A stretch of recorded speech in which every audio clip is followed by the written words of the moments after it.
शुक्लां ब्रह्मविचारसार परमा माद्यां जगद्व्यापिनी वीणा पुस्तकधारिणीं भयदां जाड्या अंधकारापहम् हस्ते स्फाटिकमालिकां विदधतीं पद्मासने संस्थितां वन्दे तां परमेश्वरीं भगवतीं बुद्धिप्रदां शारदां येनाक्षरसमाम्नाय मधिगम्य महेश्वरात् कृत्सनं व्याकरणं प्रोक्तं तस्मै पाणिनये नमः वाक्यकारं वररुचिं भाष्यकारं पतञ्जलिं पाणिनिं सूत्रकारं च प्रणतोऽस्मि मुनित्रयं नत्वा सरस्वतीं देवीं शुद्ध्यां गुण्यां करोम्यहं पाणिनीये प्रवेशाय लघुसिद्धान्तकौमुदीम् ऐं ह्रीं ह्रीं हे ओं ऐ औच अयवरट लण यमगणं झबय गडदश जब गडदश खप चट चट तव कपय शससर हल इति माहेश्वराणि सूत्राणि।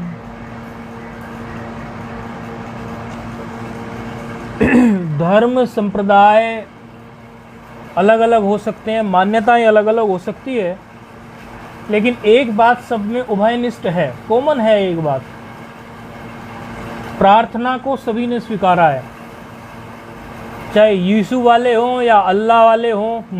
अल्लाह का तो रूप बनाया था आपने, अम्बा का अल्लाह है अम्बे के कल, या फिर वो जैन हो, बौद्ध हो, कोई भी हो, नास्तिक दर्शन वाले हो, षड दर्शन अपने आस्तिक हो, या जैन बौद्ध इत्यादि नास्तिक दर्शन हो, या कोई भी हो, प्रार्थना को प्रत्येक संप्रदाय ने स्वीकारा है।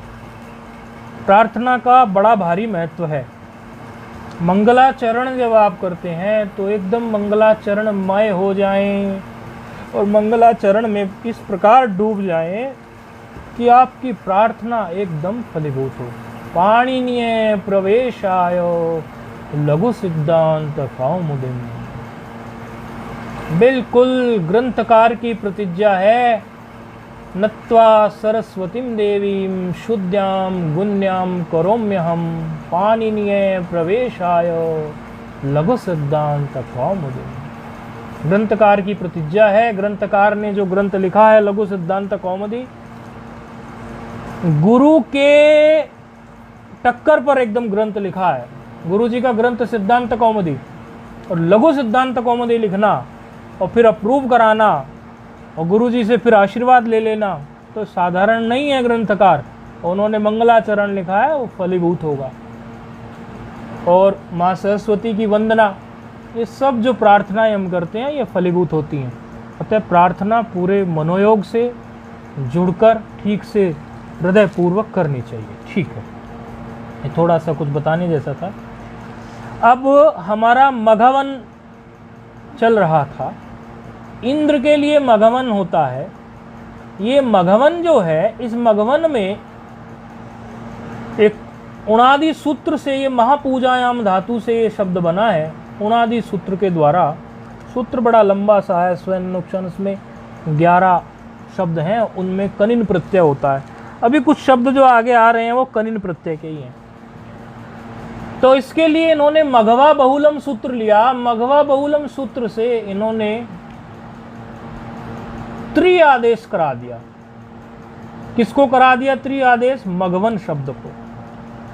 और विकल्प करके कराया, अर्थात एक पक्ष में त्रि आदेश होगा तो मघवत त्रि, और एक पक्ष में मघवन ही रहेगा। और त्रि में ये संशय पैदा हुई थी कि ये तो अनेकल हो सकता है, तो फिर कहा था कि नानुबंधम नानुबंध कृतम अनेकालत्वम, नानुबंध कृतम अनेकालत्वम, ना अनुबंध कृतम, अर्थात अनुबंध को देखकर अनेक आलत्व की कल्पना नहीं करनी चाहिए। अनुबंध हटाने के बाद देखना चाहिए कि अनेक अल है कि नहीं है। तो त्रि में ऋकार जबित होगा तो तकार मात्र बचेगा, तो वह अनेकल नहीं है, इसीलिए वो उसके लिए अनेकालचित सर्वस्या नहीं, बल्कि आप वहाँ पर अलो अंतस्य से ही आप इसके अंतिम वर्ण को कर दीजिए, नकार के स्थान पर तकार आदेश कीजिए, तो मगवत हो गया था। मगवा बहुलन त्रि आदेश करने आया था विकल्प से। मगवत में फिर सु की स्थिति में एक विशेष सूत्र हम लेके चले थे, क्योंकि मगवत में जो तकार है उसमें ऋकार इत हुआ है, तो ये कैसा हो गया, उगित हो गया, क्योंकि ऋकार जो है वो उक प्रत्याहार के अंतर्गत आता है। उक प्रत्याहार में उ री और री, आ उ री री ये सब के से प्रत्याहार से देखते हैं, आउ यूण में चलते हैं, तो उ रील री ये 3 वर्ण आते थे, तो ये उगित हो गया, इसको उगित कहेंगे। इसमें उकार ऋकार लिकार इत हो जाए उसको उगित कहेंगे। उसके लिए विशेष सूत्र लाए थे, ये सूत्र आगे भी प्रयोग होने वाला है, जो भी उगित इनको मिलेगा वहां प्रयोग में होगा। तो सूत्र क्या था, उगिदचाम सर्वनाम स्थाने अधातो हो, सर्वनाम स्थान में काम करेगा, और अधातो हो जो धातु नहीं हो, ना धातु इति अधातु में कार्य करेगा। अधातो हो क्या हो गई, धातु से बना ना, धातो हो तो षष्ठी हो गई ना, अधातो हो। पंचमी और षष्ठी एक जैसी बनती ना, अधातो हो, धातु से आपने बनाए थे ओकारांत शब्दों के रूप। तो इन्होंने कहा कि सर्वनाम स्थान यदि पर में हो तो धातु भिन्न यदि कोई उगित है, और कोई ऐसा शब्द है जिसके नकार का लोप हो गया, अंचु धातु का, अयंचु धातु का है, ये अयंचु धातु के ही नकार का जब लोप हो जाता है और उकार उपदेश या जनोनासिकी, तो अच मात्र बचता है, तो उसी में उगित और अच में समास करके ही ये उगिदचाम बना है। आप अच प्रत्याहार का ग्रहण ना कर ले तो वो अच ये नहीं है। उगिदचाम में कभी आप सोचे कि उगित तो हो गया, चलो उप प्रत्याहार, और अचाम जो है वो अच जो होता है प्रत्याहार, जो अच प्रत्याहार होता है, आ ई उ रील री, वो सब जो वर्ण आते हैं 7 वर्ण उनको न ले लिया, 9 वर्ण उनको न ले लिया जाए, वो नहीं है। ये अयंचु धातु से जो अच बच जाता है यकार का लोप होकर, क्योंकि इन्होंने स्पष्ट कहा जिसके नकार का लोप हो चुका हो, अर्थात अयंचु धातु में जो यकार है वो नकार से ही तो यकार हुआ है, क्योंकि तवर्ग का चवर्ग के साथ योग होने से स्तोष्टुनाष्टु लग जाने से नकार से यकार बन जाता है, तो वो जब जाएगा तो अच मात्र शेष रहेगा, तो उस अच की बात है ये, उसी से सूत्र बना है। तो ऐसी स्थिति हो, आगे रूप आएंगे, चिंता न करें, अभी तो आप उगित का देख लें। उगित की स्थिति में उन्होंने कहा कि यदि कोई धातु भिन्न उगित है तो धातु भिन्न उगित में आपको क्या करना है, नुम का आगम कर देना है। तो नुम का आगम सर्वत्र होता चला गया था, तो नुम का आगम हमने इसमें किया, नुम का आगम करने से हमने रूप सिद्धि कर ली थी। मघवान मघवंतौ, मघवंतः मघवंतम मघवंतौ, यहाँ तक नुम का आगम प्राप्त हुआ था, क्योंकि यहाँ पर नुम का आगम केवल सर्वनाम स्थान पर रहते ही नुम का आगम था, तो आगे फिर नुम का आगम था नहीं, आगे मघवत, तो मघवत शब्द था, तो मघवत दन शस में अस, तो मघवतः ऐसे, फिर टा का आ मघवता ऐसे, और जलाम जसवंते लगा दिया मघवत भ्याम, क्योंकि यहाँ जलाम जसवंते पद संज्ञा मांगता है, तो पद संज्ञा करके स्वादिश्य सर्वनाम स्थाने से पद संज्ञा हुई, तो मघवत भ्याम ऐसे बन गया, मघवत भी ऐसे बन गया, मघवते, फिर मघवतः मघवतः, ये सब रूप आपने सिद्ध कर लिए थे। और संबोधन में हे मघवन इसलिए बना क्योंकि सर्वनाम स्थाने जा संबुद्ध हो, तो दीर्घ केवल असंबुद्धि में करता है, संबुद्धि में नहीं करता। विशेष बात यहाँ कुछ ऐसा, कई ग्रंथकार ऐसा मानते हैं, कई टीकाकार, कि वैसे तो इसमें 2 प्रकार के विचार हो सकते हैं, यदि आप नहीं भी मानो तो भी चल सकता है।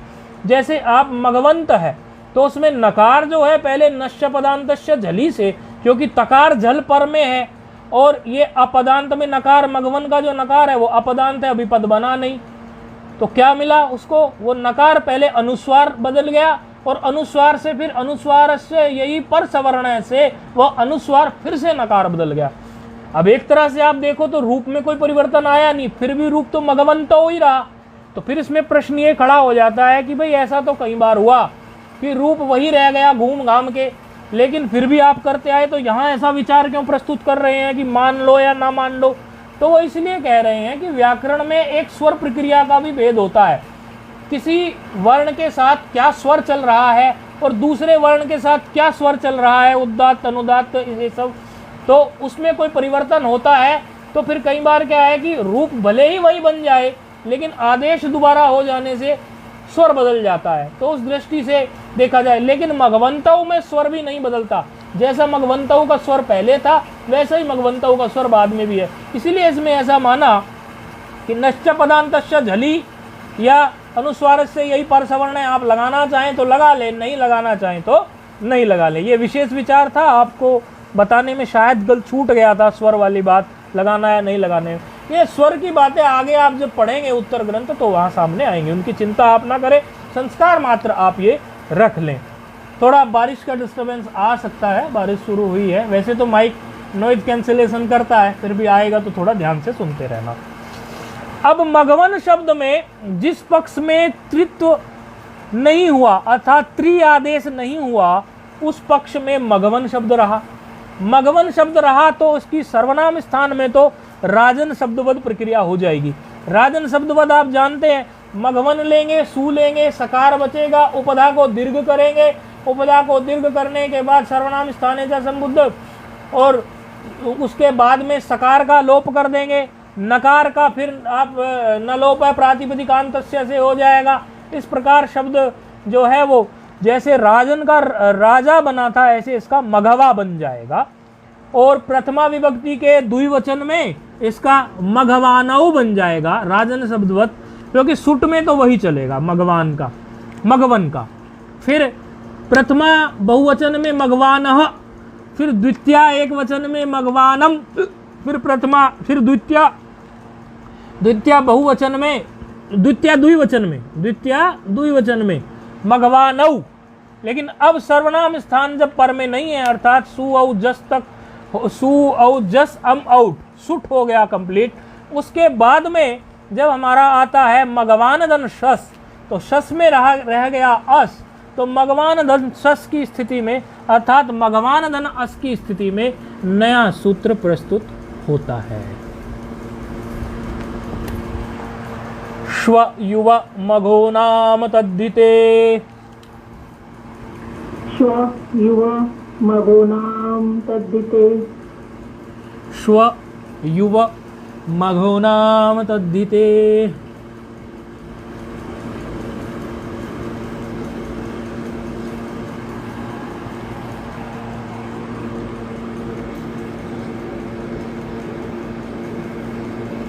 बड़ी खूबसूरत कथाएं हमने इस सूत्र के बारे में गुरुजनों से सुनी है। आज आपको वो कथा सुनाएंगे, छोटी सी कथा है और आपको बड़ा आनंद आएगा कि यह क्या कथा सुनी है आपने। इस सूत्र के बारे में बड़ी सुंदर कथा गुरुजनों ने हमें सुनाई पढ़ाने के समय पर, हमें याद रहती है वो, इसलिए हम सोचते हैं आपको भी सुनाएं। एक तो आप इस सूत्र को देखिए, पहले पद देख लीजिए। स्व युव मघो नाम, षष्ठी बहुवचन है। स्व युव मघो नाम, ये षष्ठी बहुवचन है। और अतद्धिते निकल जाएगा इसमें से, न तद्धित इति अतद्धित तस्मिन अतद्धिते। समास ऐसे होता है, अभी बता देते हैं आपको थोड़ा सा समास का संस्कार के लिए। सप्तमी एक वचन है। यदि आप इस पद को तोड़ के समास स्वरूप में देखना चाहें तो समास के रूप में इस पद को कैसे देखेंगे? स्व युव मघो नाम को कैसे आप समास के रूप में लिखना चाहेंगे तो क्या लिखेंगे? संस्कार के लिए आपने पढ़ा नहीं है। स्व युवा प्रथमा लिख दिए, स्वन की प्रथमा स्वा, युवन की प्रथमा युवा, मघोना मघवन की प्रथमा मघवा, इस प्रकार लिख रहे हैं स्व युवा मघवा। हाँ, और ये समास लिख रहे हैं, समास लिख रहे हैं। युवन है तो जो नकार इसमें यज्वा की तरह ये नकार का लोप अभी आएगा, चिंता मत करो, रूप कैसे बनेगा वो आएगा। अभी पहले जो बता रहे हैं उसको देख लो। श्वाच युवाच मघवाच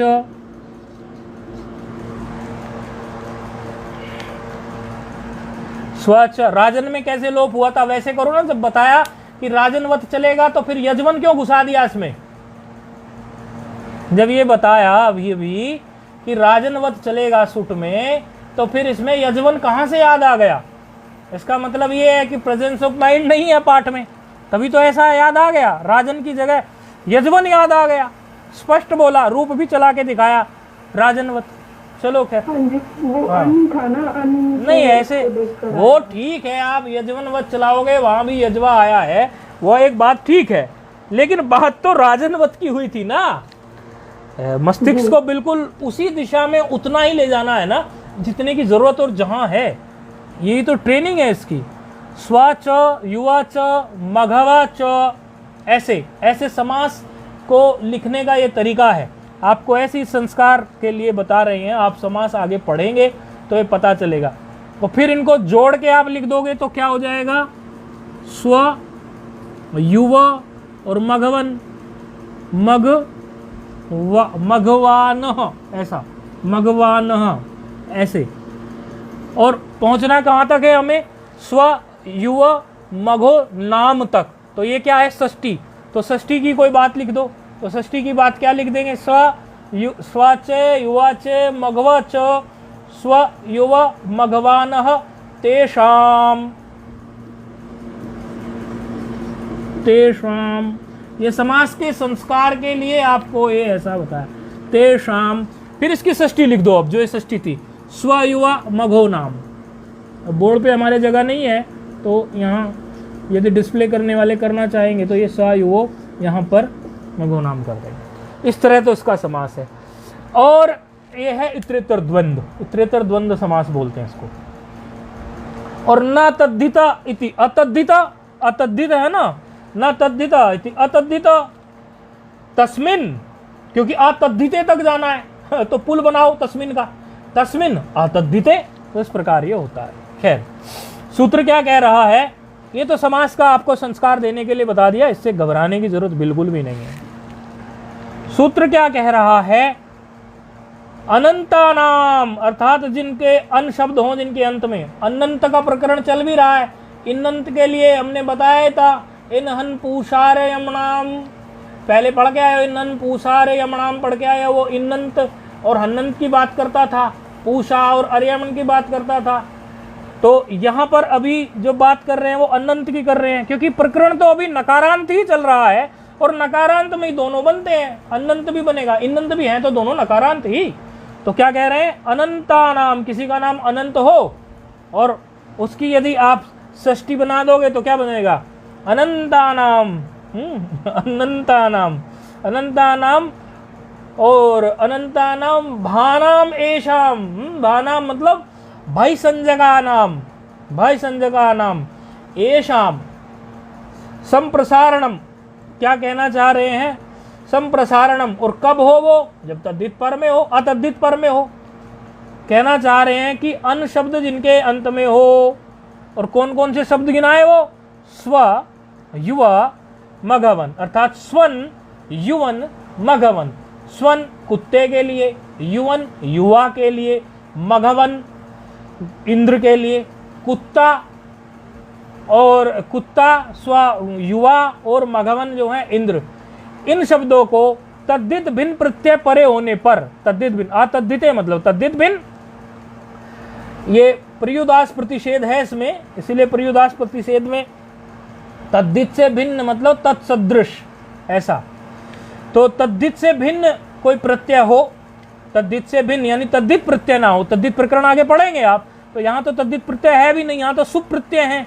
सुप के अंतर्गत ही शस आ रहा है, तो कंडीशन मिल रही है, तद्धित प्रत्यय नहीं है, शस तो सुप के अंदर है। तो तद्धित भिन्न प्रत्यय यदि हो तो संप्रसारण हो। संप्रसारण आपको पता ही है किसका नाम है, वो अभी और बताएंगे, चिंता मत करें। इस जो ये जो सूत्र है, इसके सूत्र में गुरुजनों ने एक बड़ी सुंदर बात हमें बताई।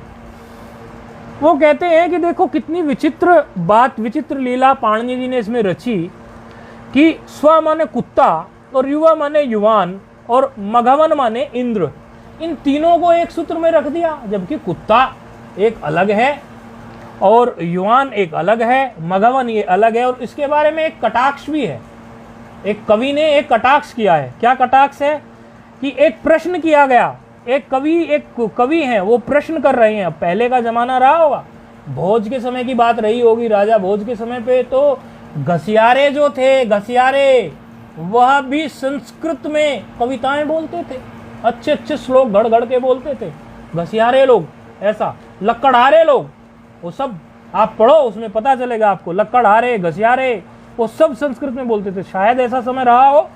तो एक बालिका से क्या कह रहे हैं, कांचम मणि कांचन मेक सूत्रे गृथनासी बाले किमिदम विचित्रम। क्या कहते हैं, हमने लिखा भी है बोर्ड पर, डिस्प्ले कराने वाले करा भी देंगे। काचम मणि काचनम मेक सूत्रे गृथनासी बाले किमिदम विचित्रम। अरे बालिका, ये जो तुम माला गूंथ रही हो, इसमें कांच है, मणि है, सोना है, इन सबको एक ही माला में गूंथे जा रही हो, एक ही धागे में, एक ही सूत्र में गूंथे जा रही हो, एक ही धागे में गूंथ रही हो। ये बात तो ठीक नहीं लगती। अरे कांच की क्या वैल्यू, मणि की क्या और सोने की क्या, तीनों अलग अलग चीज हैं और बिल्कुल इनको अलग अलग गूंथ लो तुम।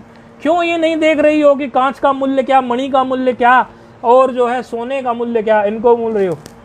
तो कहते हैं कि कटाक्ष किया उस बाला ने, उस बालिका ने, बाला ने, युवती ने कटाक्ष किया। कहती है विचारवान पाणिनि रेक सूत्रे, विचारवान पाणिनि रेक सूत्रे श्वानम युवानम मघवान माह। विचारवान पाणिनि जैसे मुनि जब कुत्ते को, युवा को और मघवन को, इन तीनों को, कुत्ता, युवा, मघवन, कहीं से कोई तुलना नहीं है, इन तीनों को एक ही सूत्र में लगा देते हैं, तो वो तो विचारवान है। मैं तो एक साधारण कोई बालिका हूँ, मैं तो मूर्ख हूँ, इतनी बुद्धि भी नहीं मुझे, मैं इतनी विचारवान भी नहीं। उन जैसे पानी जैसे विचारवान ने विचारवान पाणिनि रेक सूत्रे स्वानम युवानम मघवान माह, उन्होंने जो है कुत्ते को, इंद्र को और जो है उन्होंने उसके साथ साथ युवा को, तीनों को एक ही सूत्र में गढ़ दिया। अलग अलग सूत्र नहीं रख सकते थे। ये एक व्यंग है। अब इसमें कई पक्ष हैं। अब इसमें कई लोग जब इस पर कुछ ऐसा विचार करते हैं, वो कहते हैं कि पाणिनि जी ने कुछ खास विचार नहीं किया, ये पाणिनि जी पर व्यंग है। अब इसी को जब गुरु परंपरा से प्राप्त होता है ये सूत्र, और जब गुरु इसको अपने ढंग से घटाते हैं तो वो क्या बताते हैं, जो हमने गुरुजनों से सुना है कि ऐसा क्यों किया पाणिनि जी ने। बोले पाणिनि जी शिक्षा देना चाहते हैं। पाणिनि जी इस सूत्र के माध्यम से कुछ शिक्षा देना चाह रहे हैं। कह रहे हैं स्वन शब्द अर्थात कुत्ता, युवा और इंद्र ये अतद्धिते, तद्धित मतलब तदहिते, तद्धिते का मतलब क्या होता है, तदहिते मतलब उसके हित के लिए बोलो तो क्या बोलेंगे, उसको तद्धित बोलेंगे। तद्धित मतलब किसी के हित के लिए कही जा रही है बात, तो तद्धित। और अतद्धित मतलब किसी के हित के लिए नहीं, अर्थात ये तीनों किसी के हित के लिए कार्य नहीं करते, ये मदमस्त रहते हैं। कुत्ता है वो भी मदमस्त रहता है, अपना जो है काम चला आगे बढ़ा, किसी के हित के लिए उसे क्या लेना देना।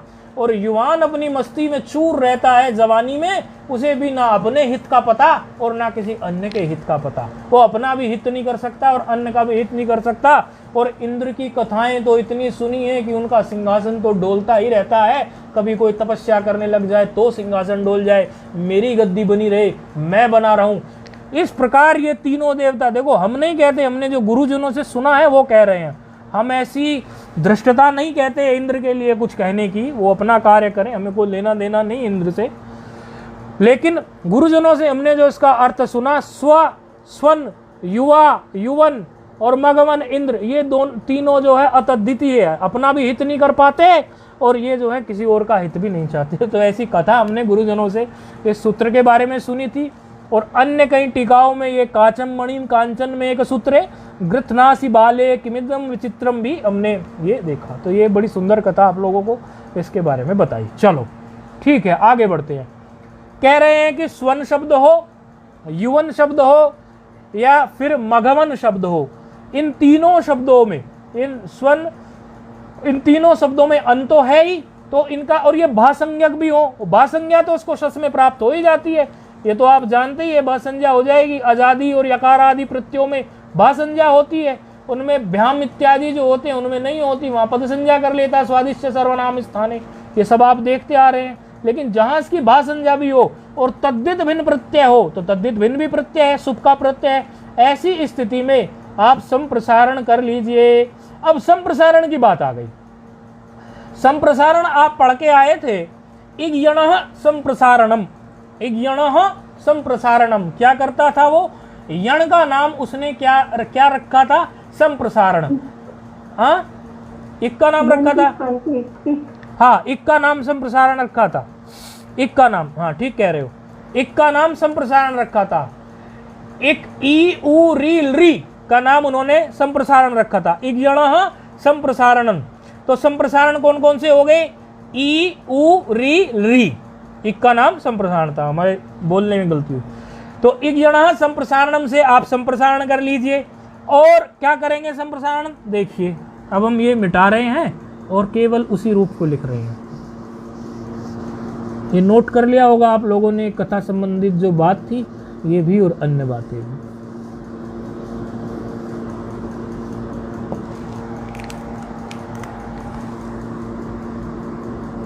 मघवन धन सस का बचा अस, और अस में आप जानते ही हैं सकार के लिए भी वो बात आप मस्तिष्क में रख के हलंत्यम से इत होने जा रहा था। विभक्ति से विभक्ति संज्ञा हुई अस प्रत्यय की, शस प्रत्यय या अश प्रत्यय कह लो, और बाद में जो है न विभक्तो तुस्माहा से सकार के इत होने का निषेध हो गया था। ये सब आपको पढ़ा के पीछे आए हुए हैं। तो मघवन धन अस की स्थिति में बिल्कुल सूत्र जो कह रहा है वो प्राप्त हो गया। और सूत्र ने क्या कहा? संप्रसारण कर दीजिए। तो संप्रसारण करने के लिए हमारे पास कौन सा सूत्र है? तो अभी सहायक सूत्र प्रस्तुत होगा। जैसे कोई कहते हैं ना कि दीर्घ हुआ, तो दीर्घ हुआ तो एक सहायक सूत्र दीर्घ के लिए क्या है? दीर्घ की संज्ञा करने के लिए भी तो कोई सूत्र होगा, वो भी तो मस्तिष्क में तुरंत आना चाहिए। दीर्घ कहाँ से आया? कि उकालो दीर्घ प्लुत, ऐसे उससे दीर्घ होता है, उससे दीर्घ संज्ञा होती है। तो इसी प्रकार संप्रसारण कहते ही मस्तिष्क में एकदम सहायक सूत्र प्रस्तुत हो गया कि नहीं? इग्यणः संप्रसारणम। और संप्रसारण किसका नाम है? इक का नाम संप्रसारण है। ये हम पीछे से देख के आए हैं कि इक का नाम संप्रसारण है। और किस सूत्र से है? इग्यणः संप्रसारणम।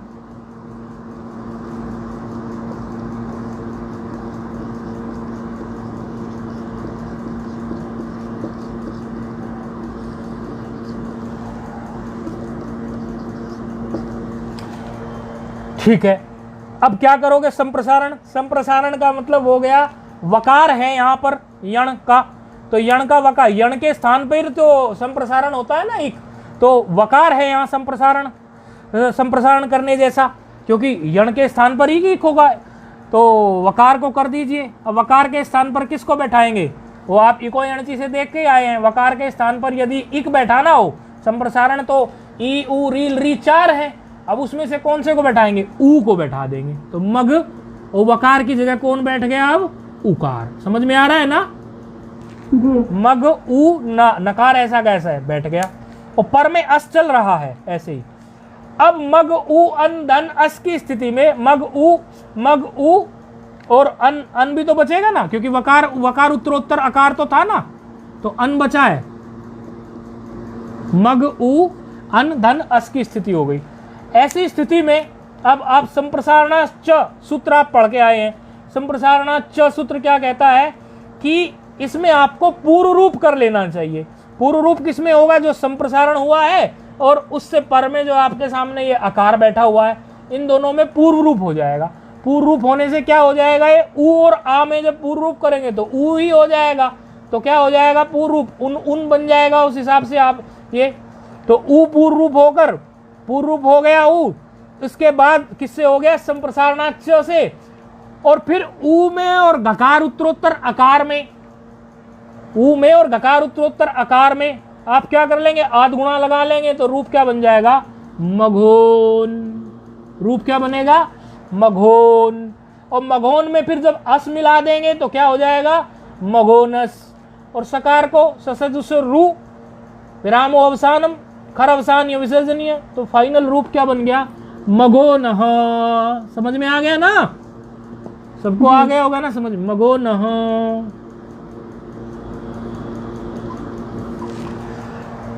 सामान्य था, इज्ञण संप्रसारण से वकार को उकार कर दिया, फिर उसको पूर्व रूप कर दिया संप्रसारण च से। पूर्व रूप करने के बाद में धकार उत्तरोत्तर जो अकार है उसमें और उकार में आध गुणा लगा दिया तो ओकार हो गया, और नकार को जब अस के साथ मिला देंगे तो नस हो जाएगा, और सकार को फिर ऋतु विसर्ग की प्रक्रिया से कर देंगे तो रूप सिद्ध हो गया मघो नह। अब इसी में मेहनत करनी थी।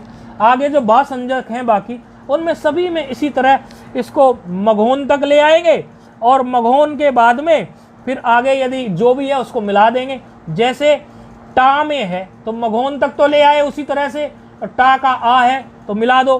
क्या हो गया टा का आ मघोन के बाद, क्योंकि मघोन नकार हलंत होता है तो मिला देंगे तो मघोना हो गया।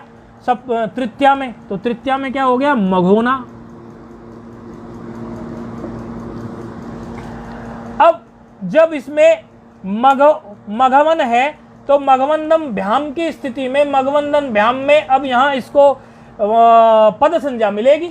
अब वो नहीं मिलेगा, आप कभी सोचने लग जाए भा संज्ञा वाला कार्य कर लेंगे आप, तो मघवंदम भ्याम की स्थिति में आप इसमें जैसे राजन में आपने क्या किया था, राजन में नकार का लोप कर लिया था कि नहीं कर लिया था, लोप है प्रातिपदिकांतस्य से, तो नकार का लोप करके फिर मिला दें। क्या हो गया मिलाने का मतलब, एक और बात समझ ले, राजन में आपने क्या किया था, राजभ्याम, याद है, सुपिचा नहीं लगा था वहां पर। ये जरा खोपड़ी में यहाँ पे फिट रखना है, कभी पता चला इसको मगवा भ्याम कर दो, ऐसे नहीं करना। सुपिचा लगा नहीं था, सुपविधि का निषेध हो गया था, याद है ना, सुपविधि का निषेध हो गया था वहां पर। तो हाँ, तो वहां पर भी, यहाँ पर भी सुपिचा नहीं लगा तो क्या बनेगा मगवभ्याम। इसी तरह क्या बन जाएगा मगवभ्यहि, फिर एकार मघोने, मगवभ्याम, मगवभ्यः, मघोनः, मगवभ्याम, मगवभ्यः, मघोनः, मघोनोहो, मघोनाम, मघोनी, मघोनोहो, मगवसु, मगवसु, वसु नहीं मगवसु, हे मघवन, हे मघवानौ, हे मघवानः। इस प्रकार मघवन शब्द का रूप ये सिद्ध हो गया। ये अनंत शब्द थे, अन्न के अंत वाले थे, अनंत शब्द थे, ऐसे इसको अनंत शब्द के लिए इन्होंने ऐसा बोल दिया। तो इस प्रकार ये अनंत शब्द पूरा हुआ। ये जो हमने लिया, अब दूसरा शब्द ले लेते हैं अनंत में ही। दूसरा शब्द आ रहा है आपका, हमने अभी मघवन ले लिया तो मघवन के अब अगला शब्द ले लेते हैं स्वन। स्वन, श्वन शब्द, हाँ शकार है, श्वन शब्द है। श्वन शब्द में का अर्थ है कुत्ता, और सूत्र इसमें उणादि वही लगा है जो मघवन में लगा था, और कनिन प्रत्यय हो गई बना है। तो उसी के रूप भी इसी प्रकार चला लेंगे तो कैसे बनेंगे उसके रूप, श्वा, श्वानौ, श्वानः, श्वानम, श्वानौ, शुनः, ऐसे शुनः। अब आप कहेंगे इसमें कि ये इस प्रकार से कैसे, तो इसमें आप देखिए जब स्वन प्रातिपदिक होगा और स्वन से पर में स्वा, श्वानहु, श्वानः, श्वानम, श्वानहु, ये तो राजनवत वैसे ही बनेंगे जैसे हमने मघवन में भी बनाए थे। शस की स्थिति जो होगी, शस में जब एस बचेगा तो इसमें क्या है, इसमें क्या है स्वन है, तो स्वन में क्या हो गया वकार है, तो वकार, वकार को क्या कर देंगे उकार हो जाएगा कि नहीं हो जाएगा संप्रसारण से। तो उकार जब मिलेगा तो शु हो गया कि नहीं होगा, उकार वहां मिलेगा, शु हो, पहले उकार में और अकार में पूर्व रूप हो जाएगा संप्रसारण से। हाँ, संप्रसारण से पूर्व रूप होने के बाद में क्या होगा, शुन धन अस हो जाएगा कि नहीं हो जाएगा, फिर क्या बन जाएगा शुनः, ऐसा रूप बन जाएगा। समझ में आ रहा है, प्रक्रिया उसी प्रकार है। अच्छा, तो ये पूरा रूप उसी तरह सिद्ध हो जाएगा। श्वा, श्वानहु, श्वानः, श्वानम, श्वानहु, सुनः, सुनः कैसे बना पता चल गया ना, सुना स्वभ्याम स्वभिः, शुने स्वभ्याम स्वभ्यः, शुनः स्वभ्याम स्वभ्यः, शुनः शुनोः शुनाम, शुनी शुनोः श्वसु। हे श्वन, हे कुत्ते, हे श्वानौ, अरे दो कुत्तों, हे श्वानः, अरे अनेकों कुत्तों। श्वान, इस प्रकार ये है। युवन, युवन शब्द अब आ गया, ये जवान आदमी के लिए युवन शब्द आ गया। अब युवन शब्द में भी युवन शब्द में उणादि सूत्र लगेगा, कनिन यु वृषि तक्षी राजी धन्वी द्यू प्रति दिवा। इस उणादि सूत्र का पहले भी हमने एक बार जिक्र किया था। इससे कनिन प्रत्यय होगा। यहाँ पर जो पहले वालों से कनिन हुआ था वो उससे कनिन नहीं होगा, इसमें इस उणादि सूत्र से कनिन प्रत्यय होगा। कनिन यु वृषि तक्षी राजी धन्वी, राजन में भी उसी से कनिन प्रत्यय हुआ था। यु वृषि तक्षी राजी धन्वी द्यू प्रतिदिवह, ये सूत्र है उणादि का है। चलो, कनिन प्रत्यय होके युवन शब्द बना। अब युवन में भी आप बनाने के लिए पहले तो वही बना लेंगे, युवा, युवानौ, राजनवत चला लेना, युवा, युवानौ। उसी तरह से जैसे पहले हम चलाते आ रहे हैं, युवानः, युवानम,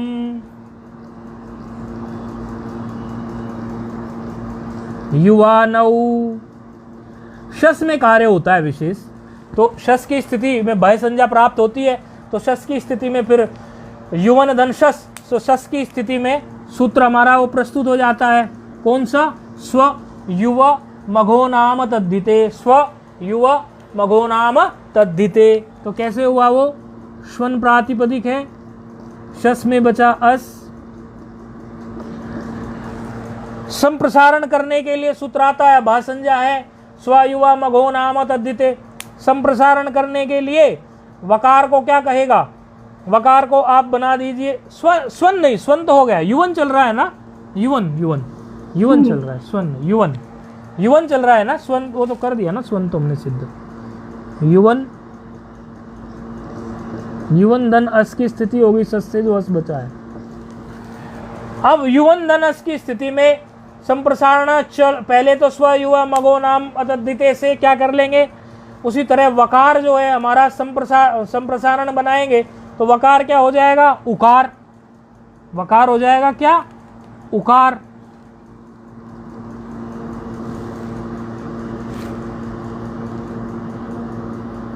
ठीक है, वकार क्या हो जाएगा? उकार। अब वकार जब उकार हो जाएगा, फिर उसके बाद आप प्रक्रिया जानते हैं। प्रक्रिया क्या है? प्रक्रिया में है कि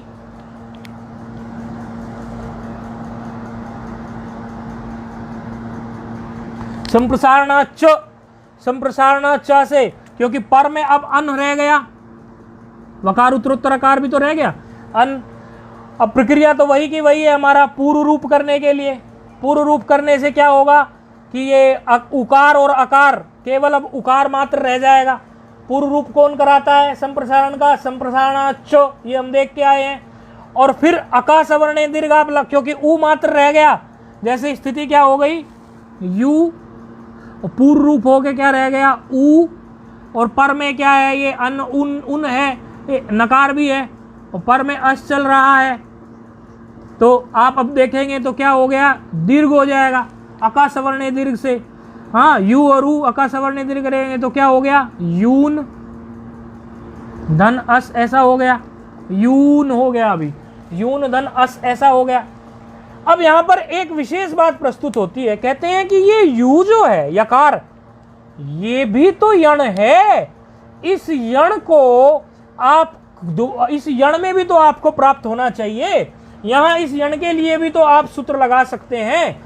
इस यण में नहीं आप संप्रसारण करेंगे, क्योंकि ये भी जो है यण है, और स्वयुवा तो इतना मात्र कह रहा है कि आप संप्रसारण कीजिए।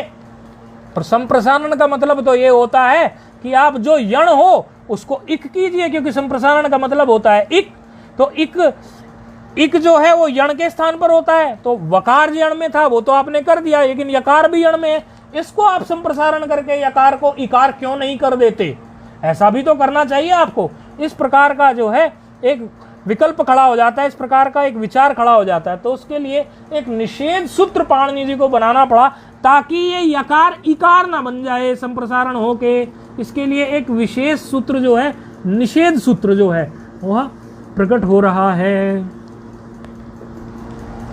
न संप्रसारणे संप्रसारणम, न संप्रसारणे संप्रसारणम,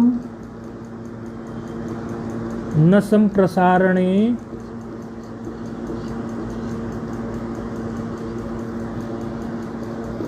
संप्रसारणम।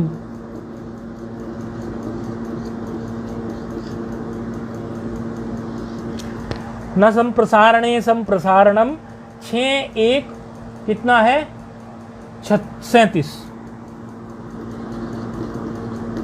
पद तो बड़े आसानी से आप लोग अब देखना जान ही गए होंगे, कौन से पद कितने पद हैं सूत्र में, ये तो आप पकड़ना आप जान ही गए होंगे। संप्रसारणे एक पद है, सप्तमी का पद है, संप्रसारणम एक पद है, प्रथमा का पद है, न अव्यय है। 3 पद है, संप्रसारणे सप्तमी का पद है, संप्रसारणम प्रथमा का है, न अव्यय है। सूत्र क्या कह रहा है? संप्रसारणे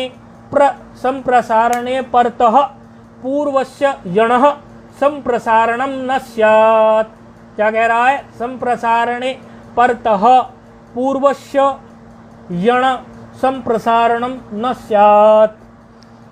संप्रसारण यदि संप्रसारणे परतः मतलब यदि पर में संप्रसारण हो पहले से, संप्रसारण का हो गया हो पहले से, ऐसा कोई संप्रसारण होने लायक वर्ण हो या संप्रसारण हो गया हो पहले से ही संप्रसारण हो चुका हो, तो ऐसी स्थिति में जो पूर्व में यण हो, पूर्व में जो यण हो उस यण को संप्रसारण मत करना।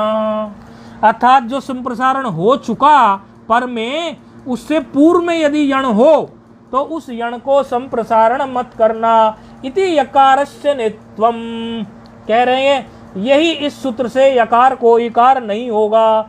इसीलिए इस सूत्र से जो यकार को इकार हो सकता था वो नहीं होगा। अतएव ज्ञापकाद अंत्यस्य यणः पूर्वम संप्रसारणम, क्योंकि ये हो रहा है यहाँ पर कि अंत्य यण, अब यहाँ जो है पर में ये भी सिद्ध हो रहा है कि जो प्रथम अंत्य यण है उसको संप्रसारण ही करना चाहिए। प्रथम यण को ही, जो प्रथम अंत्य यण है उसको संप्रसारण कर लीजिए। अर्थात जो पूर्व में जो बैठा हुआ है उसको संप्रसारण नहीं करना है, निषेध कर दिया इसने। संप्रसारण यदि पर में हो, संप्रसारण यदि पर में हो चुका हो तो पूर्व यण को संप्रसारण ना हो। इसका मतलब क्या हुआ? ये यकार ऐसा ही रह जाएगा, इसको संप्रसारण नहीं होगा। और जब संप्रसारण नहीं होगा तो स्थिति क्या हो गई हमारी? यून धन अस मिला दोगे तो क्या हो गया? यूनस, ऐसा हो गया यूनस। और यूनस से क्या सकार, उसी तरह से ऋतु विसर्ग होगा तो रूप क्या सिद्ध हो गया हमारा? यूनः। क्या रूप सिद्ध हो गया? यूनः। प्रथमा द्वितीया, द्वितीया बहुवचन यूनः। इसी तरह आप प्रक्रिया जो है यून तक ले आएंगे सारी और फिर आजादी विभक्तियों में मिलाते चले जाएंगे। टा में यू ना, इस तरह गे में यू ने, फिर गसी और गस में यू नह, यू नह, ऐसे एक जैसे रूप बन जाते हैं ना द्वितीया के बहुवचन के जैसे ही। फिर गी में यू नी, फिर आम में यू नाम, फिर ओस में यू नो हो, दोनों ओस में हो गया। और फिर वो अब यहाँ अब जो हलादी विभक्ति है वहाँ उसी तरह से युवन की प्रातिपदिक संज्ञा तो है ही और पद संज्ञा हो गई स्वादिष्ट सर्वनाम स्थाने से। यहाँ दीर्घ नहीं होगा, ध्यान रखना, यहाँ उकार दीर्घ नहीं हुआ। क्यों? क्योंकि दीर्घ करने के लिए कोई संप्रसारण का ऊ था ही नहीं। संप्रसारण जब यहाँ हुआ ही नहीं तो संप्रसारण से ही तो उकार निकल के आता था और उस उकार से दीर्घ होके यू हुआ था। लेकिन यहाँ ऐसा नहीं होगा भ्याम भिस इत्यादि में, तो वहाँ क्या बन जाएगा? नकार का लोप होके युवभ्याम युवभि। समझ में आ रहा है फोन पर? युवभ्याम युवभ्यः, युवभ्याम युवभ्यः, इस तरह से। और सु की स्थिति में भी क्या बन जाएगा? युवा सु।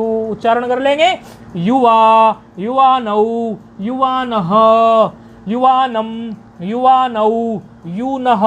देखो युवा, युवानौ, युवाना, युवानम, हर्ष उकार, युवानौ हर्ष उकार, फिर यूनः, यूना, फिर हर्ष आ गया, युवभ्याम युवभिः, फिर दीर्घ आ गया, यूने, फिर हर्ष आ गया, युवभ्याम युवभ्यः, फिर दीर्घ आ गया, यूनः, फिर हर्ष आ गया, युवभ्याम युवभ्यः, फिर दीर्घ आ गया, यूनः, यूनोः, यूनाम, यूनी, यूनोः, यू, फिर हर्ष आ गया, युवसु, हे युवन, हे युवानौ, हे युवन, हे युवानौ, हे युवानः।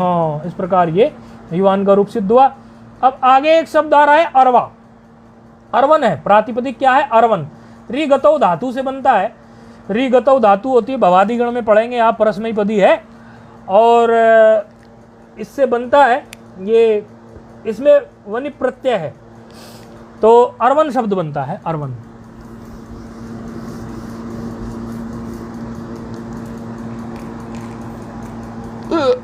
नारायण।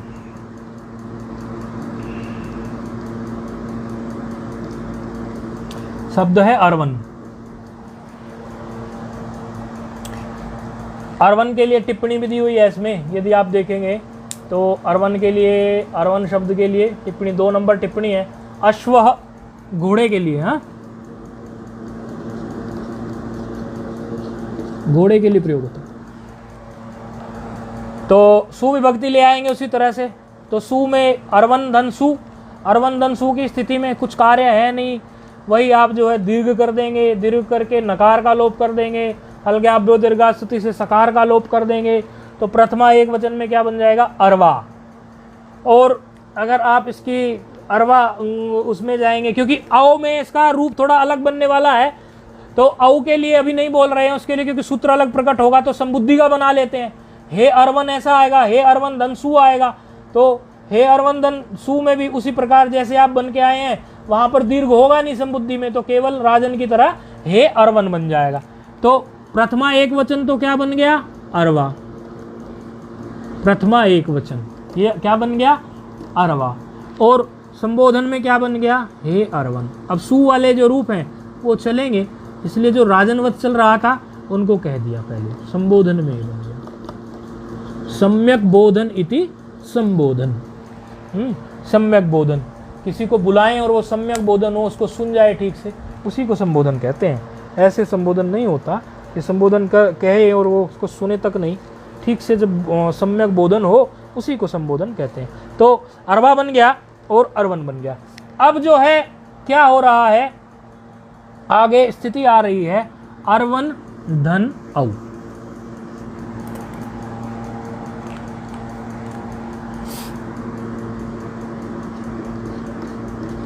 अरवन धन औ की स्थिति में देखो, कभी कभी आजादी विभक्तियों में भी कुछ विशेष कार्य मिल जाते हैं, तो हमेशा ऐसा नहीं होता, लेकिन प्राय आजादी विभक्तियां बनाने में सूत्र ज्यादा प्रयोग में आते नहीं। लेकिन प्राय का मतलब ये नहीं होता कि सदैव, प्राय का मतलब ये होता अधिकतर। प्राय मतलब अधिकतर, कभी कभी लेकिन दूसरा भी कुछ होता है। तो एक सूत्र प्रस्तुत हो रहा है, अर्वणस्त्र सावनयः। आवरणस्त्र सावनयः। नहीं, आवरण नहीं, अर्वणस्त्र सावनयः। अर है। अर्वणस्त्र सावनयः। अर्वणस, देखो अभी फिर से उच्चारण कराएंगे। अर्वणस्त्रय, ऐसे यहां तक कर लीजिए। अर्वणस्त्रय बोलिए। अर्वणस्त्रय सावनयः। सावनयः।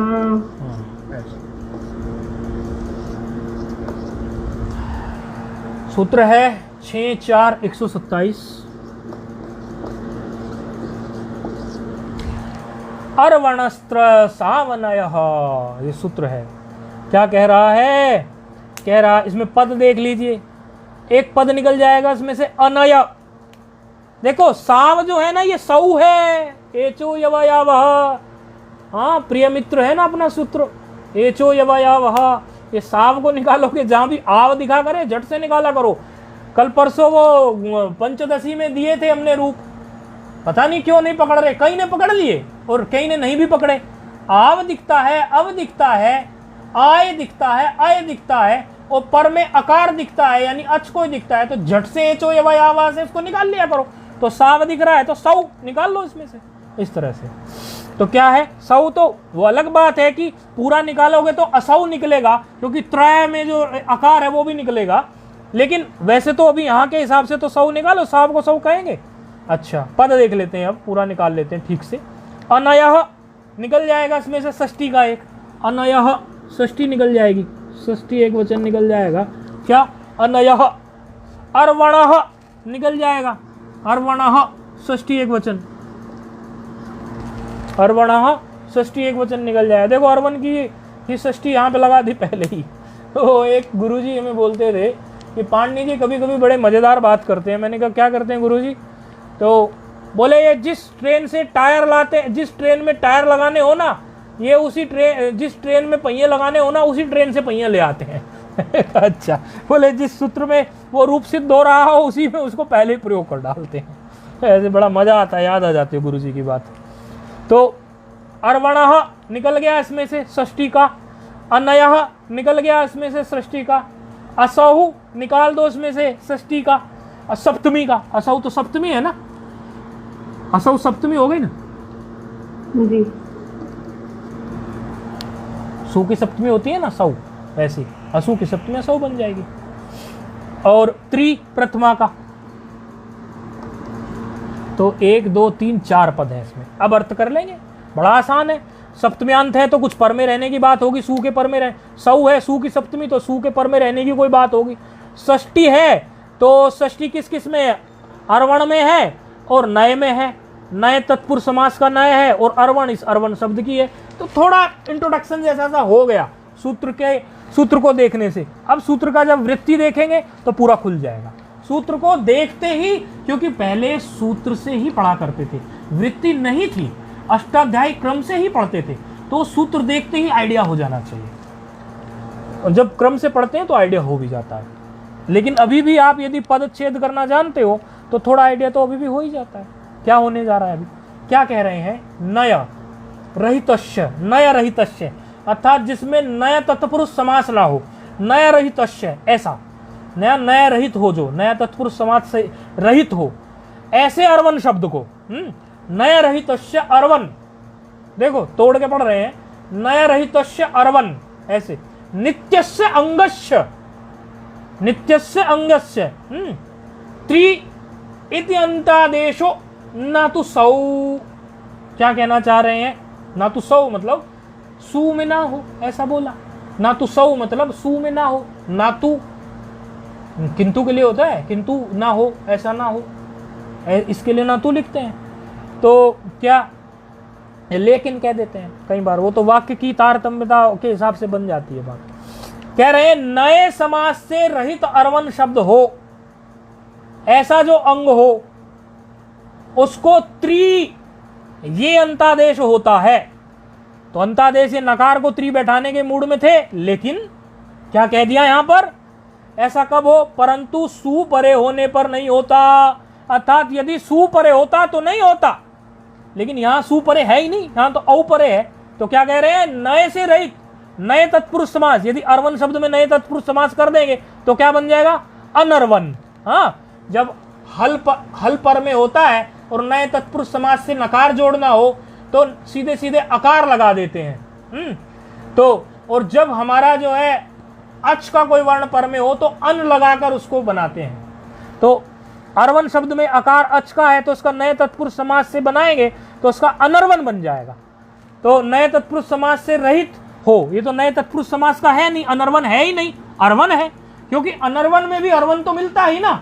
तो उसकी बात हम नहीं कर रहे हैं, ये कहना चाह रहे हैं सूत्र में कि अनर्वन की बात हम नहीं करना चाह रहे हैं। अर्थात नए तत्पुरुष समास का जो अनर्वन हो उसकी बात नहीं, केवल अर्वन की बात कर रहे हैं। अर्वन ऐसा जो अंग हो उसको त्रि आदेश हो जाए, त्रि अंतादेश। और कब? सु परे ना हो। तो सु तो परे है भी नहीं भाई, तो हमें क्या दिक्कत है? सु तो परे है भी नहीं, तो आपको इसकी चिंता करने की कोई बात नहीं है। और त्रि के बारे में आप बड़ी सुंदर बात पीछे से पढ़ के आए हैं, नानुबंधम कृतम अनेकालत्वम, अर्थात अनुबंध को हटाकर ही उसको देखना चाहिए, नहीं तो अनेक अल समझ लेंगे आप। यानी तकार है वो, त्रि का जब तक रिकार आप अनुबंध लोप कर देंगे तब आपका जो तकार बच जाएगा वह आदेश जो है अनेक अल नहीं एक अल बचा। तो तकार आदेश कर दीजिए, क्या बन गया? नकार के स्थान पर तकार हो गया आदेश। वर्तमान सूत्र अर्वणस्त्र सावन न्याय से अर्वत, समझ आ रहा है ना? हाँ जी, हाँ जी। अर्वत हो गया, अर्वत धन औ। अब ये तकार देखो उगित है कि नहीं है? उकार इसमें भी क्या हुआ है? हैं? उकारित हुआ कि नहीं हुआ है? त्रि था, उकार नहीं, वो मतलब रिकारित हुआ है, तो ये भी उगित है कि नहीं है?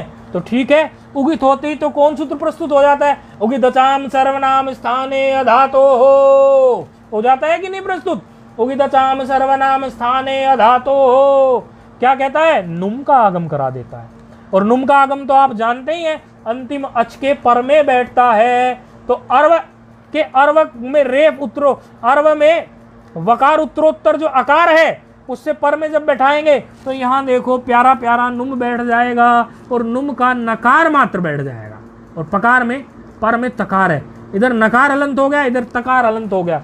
इस तरह का रूप अभी बन गया, इस तरह का रूप अभी हो गया। और फिर औकार है, फिर वही बात कहते हैं, बोले देखो इसमें आप नहीं देख रहे हो, अभी पीछे बता के आए थे नश्च पदांतस्य झली प्राप्त है, क्योंकि नकार से पर में झल है। तो फिर से वही प्रक्रिया आप लगा के देख लीजिए, नश्च पदांतस्य झली से नकार को अनुस्वार और फिर अनुस्वार से यही पर सवर्ण से अनुस्वार को नकार कर लीजिए। प्रक्रिया में कोई फर्क नहीं होने वाला, रूप सिद्धि में भी कोई फर्क नहीं होगा, लेकिन प्रक्रिया समझ लेनी चाहिए। तो क्या बन गया फिर?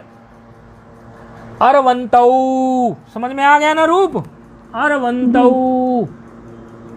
रूप क्या बन गया? अरवंतौ। औ की स्थिति में क्या विशेष बात हुई?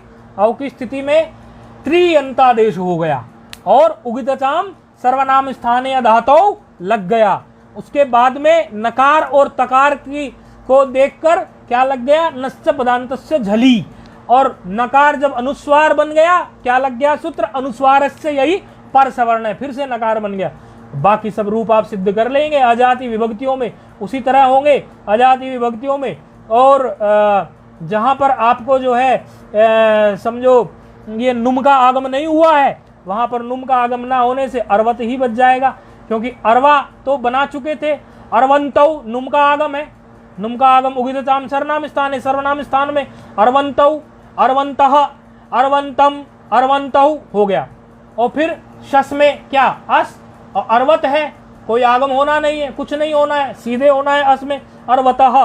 फिर टा में अर्वता, और अर्वत में फिर क्या? उसी तरह से जैसे करके आए थे आप, तो तकार को दकार कर लीजिए जलाम जसवंते से, तो अर्वद्भ्याम, अर्वद्भिः, अर्वते, अर्वद्भ्याम, अर्वद्भ्यः, अर्वतः, अर्वद्भ्याम, अर्वद्भ्यः, अर्वतः, अर्वतोः, अर्वताम, अर्वती, अर्वतोः, अर्वत्सु।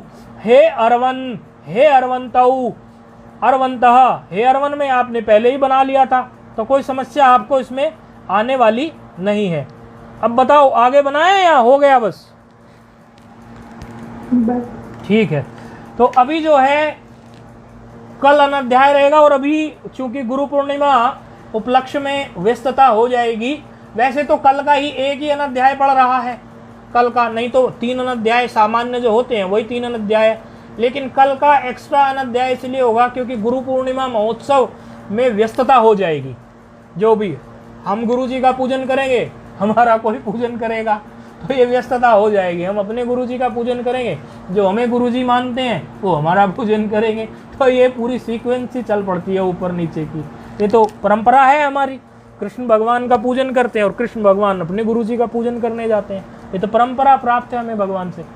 तो उसकी व्यस्तता हो जाएगी, उस व्यस्तता से इसलिए अब जो पाठ चलेगा वो पाठ गुरु पूर्णिमा के बाद की जो तिथि होगी तभी चलेगा। ओम पूर्णमदः पूर्णमिदं पूर्णात् पूर्णमुदच्यते पूर्णस्य पूर्णमादाय पूर्णमेवावशिष्यते। ओम शांति शांति शांति।